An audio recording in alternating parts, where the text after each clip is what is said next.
तो हम बात कर रहे हैं कंगना पर कि कंगना पर क्या बदले की कार्रवाई कर रही है शिवसेना, क्योंकि उसने शिवसेना को चैलेंज किया और यह कहा है कि महाराष्ट्र किसी के बाप की नहीं है, 9 तारीख को आऊंगी और कोई रोक सके तो रोक लो। इसी पर बहस कर रहे हैं। हमारे साथ बीजेपी के नेता राम कदम है, मेरे साथ शिवसेना से शैलेश पांडे जी हैं, मेरे साथ मानवी हैं, मानवी एक एक्टर हैं, मानवी तनेजा, और साथ ही साथ मेरे साथ अरुणा मुक्मी जी हैं जो कि एक सोशल एक्टिविस्ट हैं और एक्स मेंबर है सेंसर बोर्ड की। लेकिन सबसे पहले चलता हूं नेहा खोसला के पास दिल्ली। मेरी दर्शक जुड़ गई हैं। नेहा, मैं आपसे जानना चाहता हूं, क्या आपको लगता है शिवसेना का जो कंगना को लेकर स्टैंड है वो ठीक है, या कंगना जो कर रही है वो ठीक है?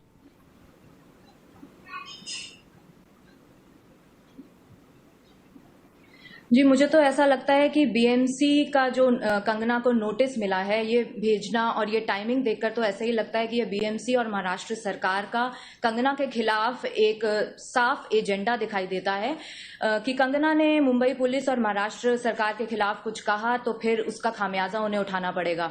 पर ये सब कर महाराष्ट्र सरकार क्या प्रूव करना चाहती है, क्या दिखाना चाहती है? क्योंकि जब कंगना एक सेलिब्रिटी होकर, एक स्टार होकर सरकार के खिलाफ कुछ कहती है तो फिर उसे ऐसे एक्शंस का सामना करना पड़ता है, तो फिर हम आम जनता तो कुछ कहने का हक ही नहीं रखते हैं। जबकि हम एक डेमोक्रेटिक देश में रहते हैं जहां पर हम सबको साफ समान अधिकार है अपनी बात सामने रखने का। और being a women I can say that कि इस देश में एक औरत को अपना एक जगह बनाने के लिए बहुत सी स्ट्रगल्स का सामना करना पड़ता है, बहुत ओपिनियंस को फेस करना पड़ता है। और जब ऐसे में संजय राउत जैसे एक सम्मानित नेता कंगना को के लिए इतनी अभद्र भाषा का प्रयोग करते हैं, ऐसी विचारधारा रखते हैं औरतों के खिलाफ, तो फिर वो भी क्या एग्जाम्पल सेट कर रहे हैं? हम फिर आम जनता से, जो ऐसे लोग हैं जो औरतों के लिए ऐसा विचारधारा रखते हैं, उनसे हम क्या एक्सपेक्ट कर सकते हैं? और नेहा जी को मैं रिक्वेस्ट करूंगा, नेहा जी बहुत पॉइंटेड बात कर रही हैं, उनको फ्रेम में बनाए रखे पूरी बहस के दौरान। मैं चाहता हूं संजय पांडे शिवसेना के नेता नेहा जी के सवाल का जवाब दे। लेकिन इस बीच एक बड़ी खबर आ रही है, कल ही रवाना हो सकती है कंगना रनौत मुंबई के लिए, क्योंकि रात में ही उनका कोरोना टेस्ट हो सकता है, जो रैपिड टेस्ट किया जाता है, जिसकी रिपोर्ट जल्दी आ जाती है।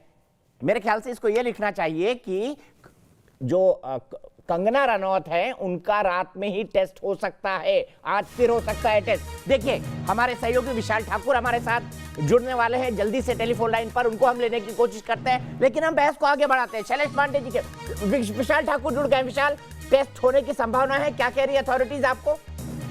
जी बिल्कुल, जिस तरह से जो कल कोविड टेस्ट हुआ था उसके बाद जो जिस तरह से आज उसको रद्द कर दिया गया है, उसके बाद कहीं ना कहीं जिस तरह से पूरा प्रेशर है, और अब ये बात कही जा रही है कि जो रैपिड टेस्ट है वो आज रात को किया जा सकता है, ताकि कंगना रनौत जो है कल जो है मुंबई के लिए रवाना हो सके।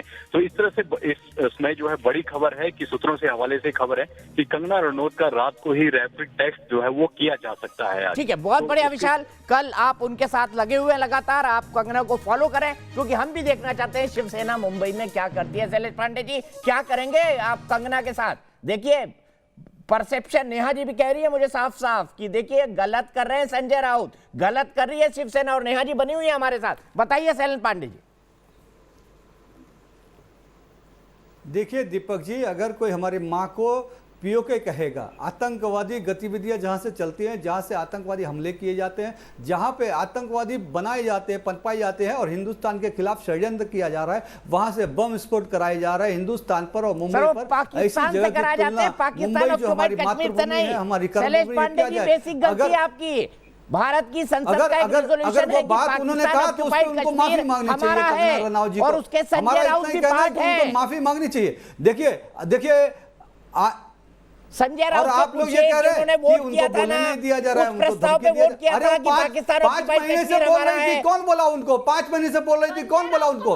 आज देखिए, आज ये सारे महाराष्ट्र की आवाज, महाराष्ट्र विधानसभा के अंदर महाराष्ट्र के विधायक प्रताप सरनाईक जी ने निंदा प्रस्ताव रखा है। और नेहा की बात आपने पहले नेहा सिंह की बात जो लड़के, आपने शालू डागर की बात सुनी, उन्होंने एक स्वर में सभी लोग कह रहे हैं एक दूसरे पे मत बोलिए, अरुणा जी की आवाज जाएगी। अरुणा बताइए, क्या आपको नहीं लगता कि 3 इंच जमीन ज्यादा बना दिया आपने, सीढ़ी थोड़ी सी गलत निकाल दी, आपने गलत इस्तेमाल कर लिया टॉयलेट का, उसको पेंट्री में कन्वर्ट कर दिया, ये छोटे छोटे नुक्ते लगा के शिवसेना अपने लिए मुसीबत नहीं मोल रही? कोई अधिकार नहीं है शिवसेना का, तो पता नहीं, मुझे तो सिर्फ ये एहसास हो रहा है कि एक लेडी वर्सेस फुल स्टेट। अगर एक औरत अगर कुछ अपना कोई बेबाकी से अपनी राय रख देती है, तो क्या हमारे इस संविधान जिसे हमें इजाजत देता है, संविधान हमें इजाजत देता है हर इंसान को वो बराबर समझता है, irrespective of caste, colour and creed and gender. तो अगर कोई एक लेडी अपने कोई राय रखती है, तो क्या एक पूरी की पूरी स्टेट उसके पीछे पड़ जाए? तो पूरी स्टेट क्या अपनी मर्दानगी दिखाना चाह रही है? अरे भाई, पीओके अगर बोला है, तो जैसे भी आपने कहा, पीओके तो इंडिया का ही एक पार्ट है।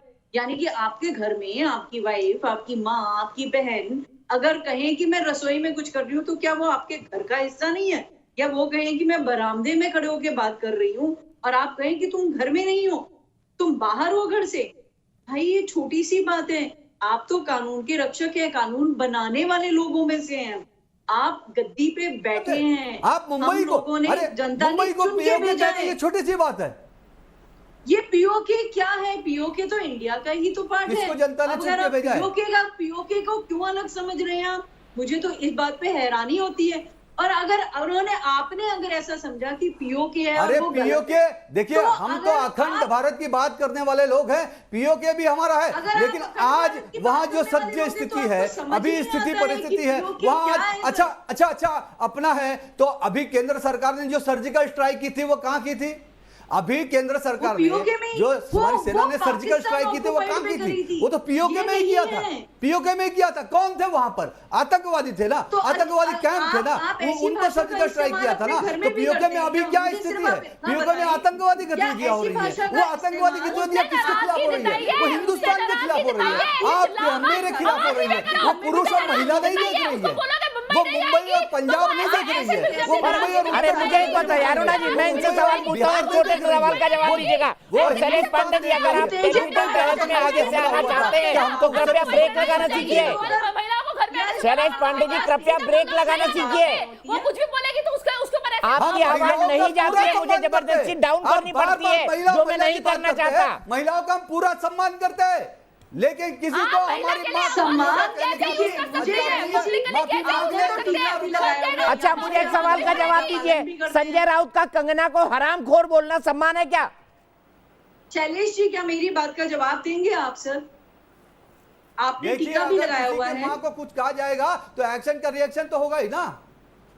आप मुझे बताइए, और बाद में संजय राउत जी ये कहा कि अगर वो संविधान से काम करती है, उनको अगर ऐसा लगे कि उनसे। अच्छा, महाराष्ट्र पे क्या शिवसेना का कॉपीराइट है क्या? महाराष्ट्र में शिवसेना का कॉपीराइट है क्या? अगर अपने शब्दों को वापस लेते हैं कंगना रनौत, तो क्या छोटे हो जाएगी क्या? वो बढ़ी, जिस मुंबई ने उनको इतना बड़ा अभिनेत्री बनाया, जिस मुंबई की रोजी रोटी की वजह से आज वो इतनी बड़ी स्टार बनी है। हाँ, बिल्कुल, हम खुद उनका सम्मान करते थे, उनके संवेदनशील हम समर्थन करते थे। लेकिन जब हमारी माँ के बारे में, हमारे में अगर कोई उल्टा कहेगा, पांडे जी सुन लीजिए ना, अरुणा जी कह रही है आपको सम्मान के साथ कि थोड़ा रुक जाइए, आप ब्रेक ही नहीं लगाते हैं। समझ में आना चाहिए जो अच्छा है। शैलेश पांडे जी का ऑडियो डाउन कर दीजिए, नहीं रुकेंगे। अरुणा जी बोलिए अपनी बात। शैलेश जी प्लीज, आप बिना उत्तेजित हुए मेरी एक बात का जवाब दे दें। आप खुद भी टीका लगाए हुए हैं, तो यानी कि आप हिंदू धर्म का पालन करते हैं। आप हिंदू धर्म के हैं तो अभी नवरात्रि आएंगे, आप पूजा भी करेंगे देवियों की। देवी की एक तरफ पूजा करते हैं और एक जीवित नारी को उसको सम्मान नहीं दे सकते हैं। क्या ये एक चरित्र का दोगलापन नहीं है? और आप एक तरफ ये कहते हैं कि कंगना आज जो है मुंबई की वजह से है, तो वो आप 100% सही बात कह रहे हैं कि मुंबई की वजह से ही है, लेकिन उसी मुंबई की वजह से तो आप भी हैं। और आप आज जिस पोजीशन पे है, वो मुंबई के लोगों ने ही, महाराष्ट्र के लोगों ने ही तो आपको वोट दिया, तभी आप वहां हैं। पूरे हिंदुस्तान ने तो वोट नहीं दिया है ना आपको, तभी आप मुंबई पे आपको राज कर रहे हैं। आज इस समय आपकी सरकार है, तो आप जो बोले वो ठीक होगा, कंगना जो बोले वो गलत होगा। ये दोहरा मापदंड कैसे है? शैलेश जी प्लीज, आप बिना उत्तेजित हुए मेरी ठीक है। शैलेश भाई आप बिल्कुल जवाब देंगे। मैं 1 मिनट के लिए अपने दर्शक के पास चल रहा हूं। शरद शेखानी जी सूरत से मेरे साथ जुड़ गए हैं, उसके बाद शैलेश पांडे जी का जवाब लेंगे। शरद जी, आपका क्या कहना है? शरद जी, जो बहस आप सुन रहे हैं, आपको क्या लगता है कंगना ने जो किया ठीक किया, और क्या शिवसेना उस पर बदले की कार्रवाई कर रही है?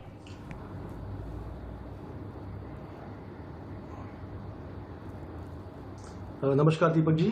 सबसे पहले मैं ये बताना चाहता हूँ, मैं किसी पार्टी को सपोर्ट नहीं करता हूँ। हम सिर्फ सच्चाई और अच्छाई को सपोर्ट करते हैं। बहुत अच्छी बात है। कंगना बिल्कुल अपनी जगह सही है अपने स्टैंड के ऊपर में, और हमें तो आश्चर्य होता है, हैरानी होती है। शैलेश पांडे जी आज शिवसेना के लिए यहाँ बैठे हुए हैं, हम इनकी बातें सुन के हमें ताज्जुब होता है कि ये किस तरह से डिफेंड कर रहे हैं। एक आदमी, एक पार्टी इतनी गलत होते हुए अपने गलत चीजों को किस तरह से पर्दा डाल रही है। उनको क्या समझ में नहीं आता पूरा हिंदुस्तान कितना आक्रोश में है। हर शख्स, आप लोग पोलिंग करवाते हैं, आप दर्शकों को मंच पर बुलवाते हैं, ऐड करते हैं, हर एक का गुस्सा आप देख लीजिए। ये तो कंगना रनौत अभिनेत्री है। और एक बात मैं कहना चाहता हूं, यहां पर जेंडर बायस हमें होने की जरूरत नहीं है। कंगना लड़की है तो सम्मान करना है। क्यों? अगर कंगना की जगह किसी पुरुष ने, किसी अभिनेता ने यही आवाज उठाई होती तो क्या आप लोग शेखर, मैं इसी सवाल को लेकर राम कदम जी के पास चलता हूं, फिर कंक्लूडिंग कमेंट पांडे जी से लूंगा। राम कदम जी 30 सेकंड का वक्त है मेरे पास आपके लिए। मैं चाहूंगा संक्षेप में आप अपनी बात कहें। मैं ये जानना चाहता हूं, 4 दर्शक हमारे साथ जुड़े, कल 5 जुड़े थे, सब लोग शिवसेना को गलत ठहरा रहे हैं। क्या शिवसेना अपनी गलती को समझ पा रही है? क्या पॉपुलर परसेप्शन को वो रीड कर पा रही है या अपनी जिद में अड़ी है? देखिए दीपक जी, यदि हम कुछ कहें तो ऐसा माना जा सकता है कि हमारे दल का, हम महाराष्ट्र विरोधी विपक्ष में है इसलिए हम कह रहे हैं, पर ये सारा देश और सारी दुनिया के करोड़ों लोग कह रहे हैं कि जिस प्रकार से शिवसेना का रवैया है, वह रवैया कुछ बड़े लोग को बचाने का है। ये पूरा गोल घुमा करके क्या कर रही है शिवसेना? शिवसेना इतना ही चाहती है कि कंगना जो नाम बताने वाली है वो इतने दबाव में आए, उसको चारों तरफ से इस प्रकार से कॉर्नर किया जाए ताकि वे नाम न बताए। यही तो महाराष्ट्र सरकार की मंशा है। उसके किसी भी विवाद के बयान का हमने समर्थन नहीं किया, पर महाराष्ट्र की सरकार ने 1 हफ्ते तक चुप्पी क्यों रखी? जब वो कह रही थी कि मैं सामने से नाम देती हूँ, तो महाराष्ट्र सरकार ने क्यों उससे संपर्क नहीं किया? ठीक है, इसी का जवाब लेते हैं। क्या बड़े लोगों को बचाया जा रहा है पांडे जी? और मुझे बताइए, क्या देश में जो गुस्सा है इस मुद्दे को लेकर, उसको शिवसेना समझ पा रही है? मुंबई के लोग पहली बार कह रहे हैं कि शिवसेना गलत कर रही है। बताइए पांडे जी। मुद्दे पर आप लोग शिवसेना पर तोहमत लगा रहे, गलत गलत आरोप लगा रहे। हाँ, सिर्फ मुंबई को पीओ के कहा, इतना ही हमारा मुद्दा है, हमारा दूसरा कोई मुद्दा नहीं है। आप वो किसका नाम? अरे सर, पीओ के कहा, वो माफी मांग लेती है, हम माफी मांगने को कहते हैं। चलिए आपकी बात मानी, पर आप हरामखोर कहेंगे, बोलेंगे हम घुसने नहीं देंगे। ये कहाँ का न्याय है एक सत्ताधारी पार्टी का? बताइए। अरे जब वो नामों का पर्दाफाश कर रही थी तो आपको डर क्यों लगा? अगर कर नहीं है तो डर क्यों है आपको? जब नाम बता रही थी वो, तो बताइए डर क्यों लगा? बड़े नामों को बचाना चाहते हैं आपके। देखिए, बाला साहब ठाकरे ने जिस आदमी की तरफ नजर उठा के नहीं देखा, वो शिवसेना का समर्थन कर रहा है। अब वो आदमी कह रहा है बेशर्म है।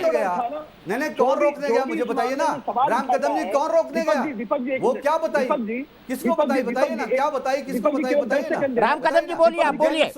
वो अध्यक्ष सुमन ने तो कहा है। दीपक जी आपने देखा होगा, 85 दिनों में लगातार इस विषय को हम उठा रहे हैं और अलग अलग बिंदु देश और दुनिया के सामने रख रहे हैं। कांग्रेस के प्रवक्ता ने कहा और शिवसेना के लोगों ने कहा कि राम कदम की नाम को टेस्ट की जाए। मैंने कहा कल नहीं, अभी इस क्षण करे, मैं मेरे पूरे परिवार की, खानदान की करे। पर हमारा भी महाराष्ट्र सरकार को चैलेंज है, क्या महाराष्ट्र सरकार भी इस मामले में जो नेता जुड़े हैं, जो अभिनेता जुड़े हैं, जो ड्रग माफिया जुड़े हैं, क्या उनकी नार्को टेस्ट करने के लिए तैयार है? ठीक है शैलेश पांडे जी, मैं फिर बोलता हूँ, आपका ऑडियो बंद हो जाता है। शैलेश पांडे जी, क्यों शिवसेना की तरह जिद कर रहे हैं आप? 96% लोग कह रहे हैं इस देश के मेरे दर्शक कि आप बदले की भावना से कार्रवाई कर रहे हैं। 96% अभी भी आप बोले जा रहे हैं। पांडे जी, आपकी आवाज नहीं जा रही है, इतना बचपना भी मत करिए। दीपक जी, मुख्यमंत्री आदरणीय उद्धव साहब ठाकरे जी के संवेदनशील नेतृत्व में धारावी पैटर्न को आज दुनिया में नाम मिला है, दुनिया उसको फॉलो अप कर रही है। कोई दिक्कत नहीं, हम बधाई देते हैं उद्धव ठाकरे को, लेकिन सुशांत और ड्रग कनेक्शन की भी जांच करवा देते ना माननीय उद्धव ठाकरे। क्या दिक्कत थी उसकी? क्या दिक्कत थी उसकी? अच्छा काम किया धारावी में, कोई गलत नहीं बोल रहा है। जहाँ पे कोरोना बढ़ रहा है अब वहाँ की चर्चा बंद हो गई है टेलीविजन चैनल पर। जय हो, जय हो। मैं सिर्फ प्रणाम करूंगा शैलेश पांडे जी। चलते चलते मैं आपको शिवसेना के तौर पर प्रणाम करता हूं और मैं अंत में यही कहता हूं कि जो नेता इसको जिद का मुद्दा बनाकर बैठे हुए हैं, भगवान उन्हें सद्बुद्धि दे, भगवान उन्हें सद्बुद्धि दे, भगवान उन्हें सद्बुद्धि दे। फिलहाल एक ब्रेक।